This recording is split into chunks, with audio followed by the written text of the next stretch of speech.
একটা ছোট মৌমাছি খুব ব্যস্তভাবে ফুল থেকে ফুলে মধু তুলছিল। একটি গাছের নিচে একটি কচ্ছপ দেখছিল। তুমি এত কাজ করছো, একটু বিশ্রাম নাও। মৌমাছি বলল, শুধু আজকের মধুই নয়, শীতের জন্যেও জমা করতে হবে। কিছুদিন পর শীত এলো। যে মৌমাছি নিয়মিত কাজ করেছিল তার খাদ্য যথেষ্ট ছিল। কচ্ছপ শিখল, সময় মতো পরিশ্রম করলে কষ্ট পেতে হয় না।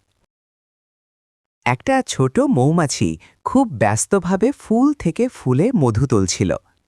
একটি গাছের নিচে একটি কচ্ছপ দেখছিল। তুমি এত কাজ করছো, একটু বিশ্রাম নাও। মৌমাছি বলল, শুধু আজকের মধুই নয়, শীতের জন্যেও জমা করতে হবে। কিছুদিন পর শীত এলো। যে মৌমাছি নিয়মিত কাজ করেছিল তার খাদ্য যথেষ্ট ছিল। কচ্ছপ শিখল, সময় মতো পরিশ্রম করলে কষ্ট পেতে হয় না।